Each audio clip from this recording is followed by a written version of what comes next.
bien dans son job. On parle beaucoup de cette transformation de Pôle emploi en France Travail.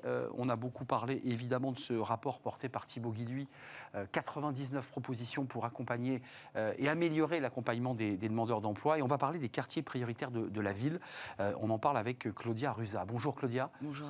Ravi de vous accueillir, directrice générale de Positive Planète. Avant de parler, j'allais dire presque de votre coup de gueule, parce que c'est un peu un coup de gueule, resituons Positive Planète, institution, association créée par Jacques Attali en 2006. Vous ne faites pas que de l'écologie, on est bien d'accord? Non, on n'en fait pas d'écologie en tant que telle. Nous, notre mission, c'est d'encourager, de renforcer et de développer l'inclusion économique des habitants des quartiers en les accompagnant vers la création de leur entreprise. Donc on est répartis sur 5 régions, il y a 80 collaborateurs, 250 bénévoles. On est implanté au cœur des territoires en hyper proximité. Ce qui vous donne une légitimité pour prendre la parole sur ce sujet. Alors, il y a un projet de loi en préparation en juin, il y a eu un rapport qui donne déjà les grandes lignes. Vous dites, pour le dire simplement, tout ça est très intéressant, mais il n'y a pas de focus ou de spécificité d'accompagnement des jeunes, et des moins jeunes d'ailleurs, dans les quartiers prioritaires de la ville. C'est quoi? C'est un vrai coup de gueule que vous portez là? Oui, c'est un coup de gueule. Nous, on fait pas de politique. C'est pas notre objectif. En revanche, nous, c'est de faire en sorte que les habitants aient les mêmes chances que les autres d'être insérés dans la société. Concrètement, quand on lit le rapport, il y a 3 mentions des quartiers, 2 entre guillemets. Enfin voilà, ils n'ont pas une place prioritaire, alors que la Cour des comptes, pour le coup, le dit quand des populations font face à des freins spécifiques, et notamment les QPV, les quartiers prioritaires de la politique de la ville, il faut mettre en place des dispositifs spécifiques. Et nous, notre coup de gueule, c'est de dire le plein emploi, il ne se fera pas sans les quartiers. Donc, quelle va être la place demain dans la loi qui va être présentée dans quelques semaines? On aimerait bien que les quartiers y aient leur place. Il y aura évidemment le dévoilement au Conseil des ministres de ce texte. Vous allez forcément l'analyser, le regarder. De quoi ont besoin spécifiquement ces jeunes? On parle souvent des jeunes, mais il n'y a pas que des jeunes au chômage. Il y a des femmes, des familles monoparentales. De quoi ont-ils besoin en particulier et qui n'est pas encore inclus dans ce rapport? Alors, en fait, c'est l'accompagnement en tant que tel qui doit être spécifique. Donc, il y a plein de choses intéressantes dans ce rapport, mais c'est déjà d'être dans l'allée vert. Première chose, c'est comment on accède à cette population-là. Parce que ce qu'on ne dit pas là-dedans, c'est ça la problématique. Comment on va les chercher. Oui. Et donc, c'est d'être vraiment dans une démarche d'aller vers. Si on reste dans son bureau derrière, ça ne fonctionne pas dans les quartiers. Donc, nous, on a vraiment des gens qui sont issus de ces territoires, qui les connaissent. Ils vont jouer avec eux au foot le week-end. Bon, ça, c'est la première approche. Après, c'est comment on rend... comment on lutte finalement sur la méconnaissance de ces dispositifs qui existent. Et donc ça, c'est dans la même approche, c'est d'être au cœur des territoires, en bas de tour, etc. Et après, dans l'accompagnement en tant que tel, c'est comment on rend accessible la pédagogie entrepreneuriale. C'est bien sûr, quand on est entrepreneur, on est le même, qu'on soit de quartier ou pas de quartier, c'est pas ça le sujet. Mais c'est comment on lève les freins, notamment d'accès au financement, de confiance en soi, de légitimité, de rôle modèle, etc., etc. Quand même quelques chiffres pour qu'on y voit plus clair. Le taux de chômage, alors qu'on n'a jamais eu un taux de chômage aussi bas depuis 1982, c'est ce que le gouvernement nous indiquait, et c'est une bonne nouvelle, 32,9% pour les 15-29 ans, qui est le taux de chômage moyen des quartiers prioritaires de la ville, 22% chez les 30-49 ans. Il faut quand même vraiment s'atteler sérieusement au sujet. Vous dites quand même, dans ce que vous, et chez Positive Planète, vous en êtes la directrice générale, il y a quand même la porte de l'entrepreneuriat.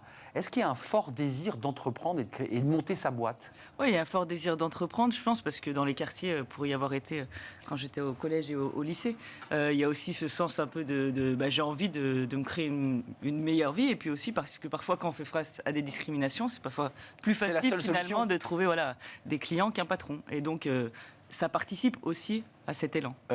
Est-ce qu'il faut que les entreprises, parce que ça c'est une réflexion que mène malgré tout Thibaut Guilluy, faire venir les entreprises dans les quartiers, parce qu'il y a souvent beaucoup de travailleurs sociaux, beaucoup de dispositifs sociaux, ils existent, ils ne sont pas absents, c'est pas suffisant. Est-ce qu'il faut que l'entreprise, concrètement, physiquement, que les patrons aillent à leur rencontre, fassent des conférences? Comment on peut recréer et retisser ce lien et ce lien de confiance? Ce serait une piste. Après, on a vu qu'il y a eu des dispositifs pour que des entreprises s'installent. Les zones franches. Voilà, et parfois c'était avec des boîtes aux lettres, parfois ça a été d'autres choses. Donc, ça peut être une piste, ça ne peut pas être suffisant. En revanche, ce qu'il faut faire, c'est, je pense, arrêter. Il faut créer des ponts. Donner des perspectives d'avenir à ces jeunes, parce qu'en fait, là, on est en train de leur dire, vous n'êtes pas important. d'une certaine manière. Et donc, nous, c'est comment on les replace au centre de l'échiquier, parce qu'ils font partie de la solution à ce plein emploi. Il y a des talents, vous évoquiez ces personnes inspirantes. Depuis une trentaine d'années, c'est un vieux sujet, la question des quartiers de banlieue. Aujourd'hui, des jeunes issus de ces quartiers de banlieue ont parfaitement réussi leur vie, pas uniquement dans le cinéma et dans le sport, aussi dans l'entreprise. Ils doivent être aussi des moteurs. Est-ce que vous les encouragez aussi à se montrer, à parler, à aller à la rencontre de ces jeunes? Bien sûr, et nous, on est entourés de ces gens-là, et nous, c'est de leur dire, prenez la parole, donnez envie aux autres d'entreprendre, et ils le font parce que ça donne aussi d'autres exemples en fait de réussite, de montrer qu'on peut être dirigeant et venir des quartiers. Et donc oui, notre mission, c'est en fait d'être fier, c'est aussi d'en faire une fierté. Parfois, on discute avec certains et ils nous disent, moi, j'ai pas envie de le mettre en avant parce que j'ai l'impression qu'en fait, et nous, on essaie de transformer ce regard-là sur les quartiers et de leur dire, prenez la parole, inspirez les autres, parce que vous avez déjà fait finalement une partie du chemin pour les autres jeunes qui un jour entreprendront.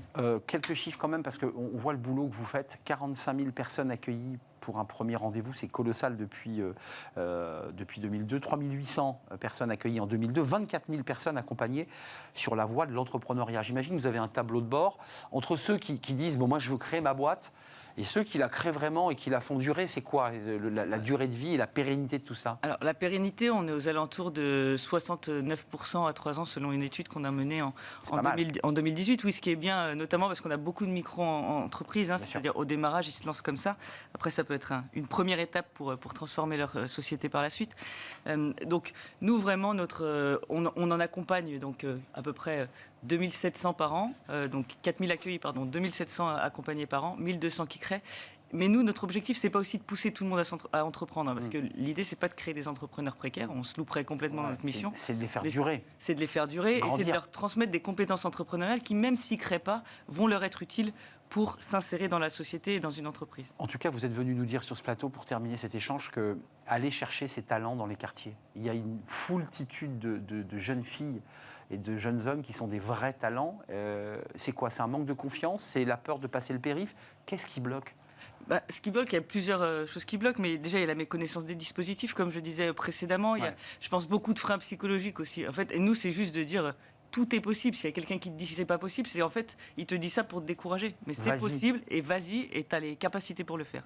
C'est notre message et c'est ce qu'on défend. Merci Claudia Ruzza d'être venue nous éclairer sur ce petit combat, parce que évidemment il ne fait que commencer. Quand vous allez recevoir ce projet de loi, j'imagine que vous allez lobbyiser pour faire en sorte que les quartiers prioritaires de la ville soient bien insérés, bien accompagnés sur ces dispositifs France Travail, et le message est passé. Merci. D'avoir répondu à notre invitation. On fait du droit, le droit c'est important, et on accueille notre invité, c'est Smart et Réglo, vous connaissez notre rubrique.